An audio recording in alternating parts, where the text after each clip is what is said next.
My journey as a philomath is a person who loves learning and study. So my journey as a philomath started at the age of 13 when I was doing Standard 5, which is the present day 7th grade, in my primary schooling or elementary education. So there I came across for the first time the word philosophy, which word aroused my curiosity, and this was in the Sesotho novel entitled Halala, meaning the champion, Sesotho being my native home language. This was an inspiring story of a boy named Molefe Mohapelwa, who is a protagonist, in the novel, often at infancy and experienced hardships, trials, tribulations in his upbringing, raised by uncaring relatives, and who, upon growing up, became a renowned boxer who earned himself the national flyweight championship title and got married at the age of 19.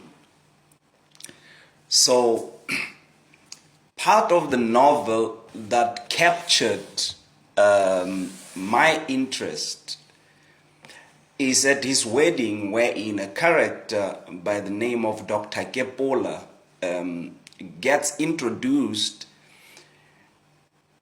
among the distinguished guests. Although nothing is said about this character in the novel,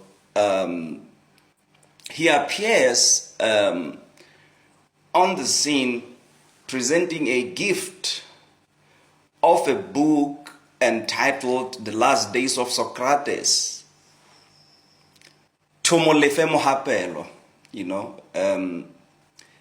The book described in the novel as,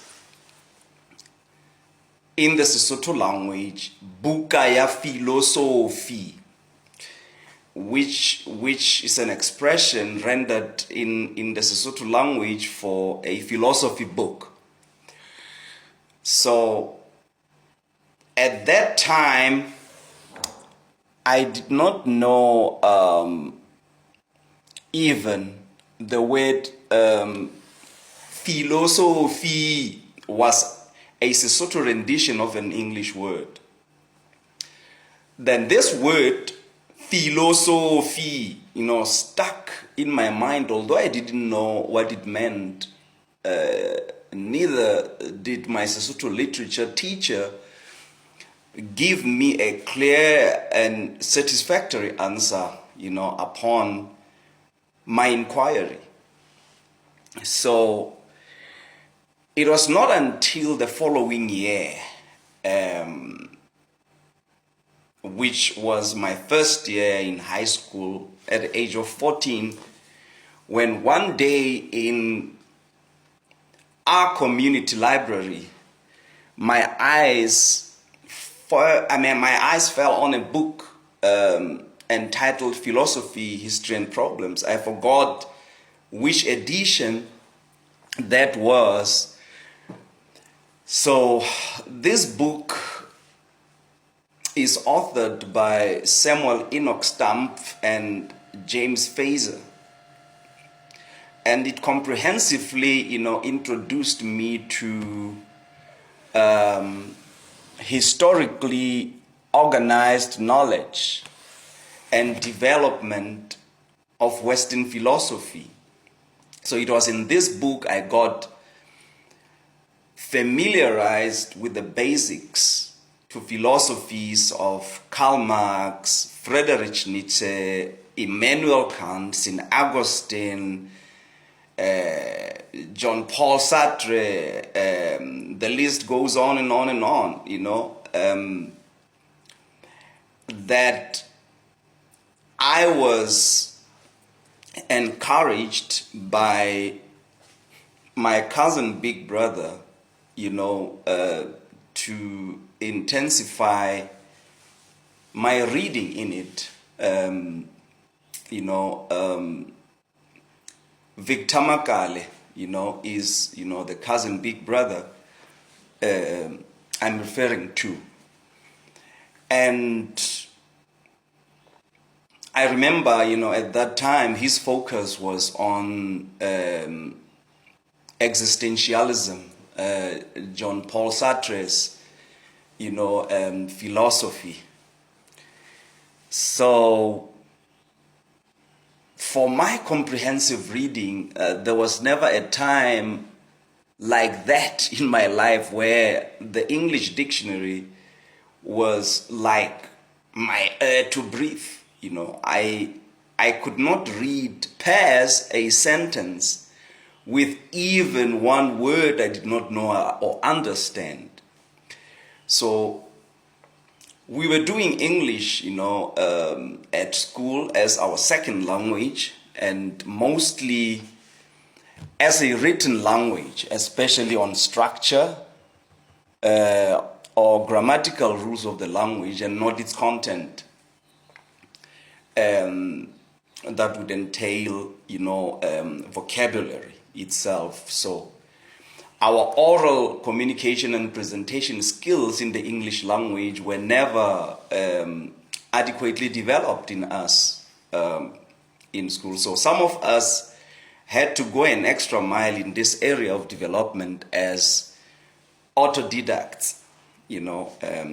Autodidacts meaning, those, who are self-taught. We had to be, self-taught, some of us, in that area of development. So I was simultaneously being orientated to student politics.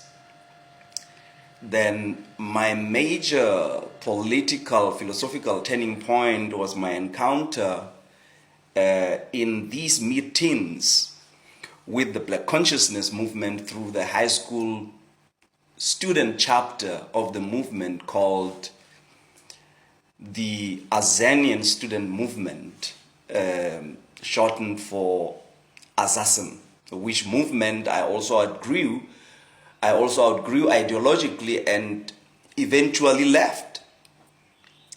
Then the entire Black Consciousness movement, but not during my high schooling. Later on, in the years. So political education material, which was exclusively in English, a sophisticated and somewhat esoteric one that was availed to us in this movement for our reading, and this further developed my prowess in the language that was so uncommon for an African teenager in a public school. And interestingly, after my high schooling, I went to former Vista University, attempting to further my studies. Then I studied law, where I enrolled for a B.Juris degree program, with being a public prosecutor as my career objective. I cancelled my studies in the middle of my second year and resumed them in later years with the University of Witwatersrand, where I enrolled for an LLB degree. B.Juris, degree program had, by then been phased out. So I left my studies in my penultimate year owing to the intensity of my meditations over what I perceived and deeply internalized as the burden the world has unjustly placed, on the minds and backs of, Africans. So at the height of my political convictions and the depth of consciousness, my perspective broadened when I stretched my anti-colonial critique to also problematize the very education I was pursuing.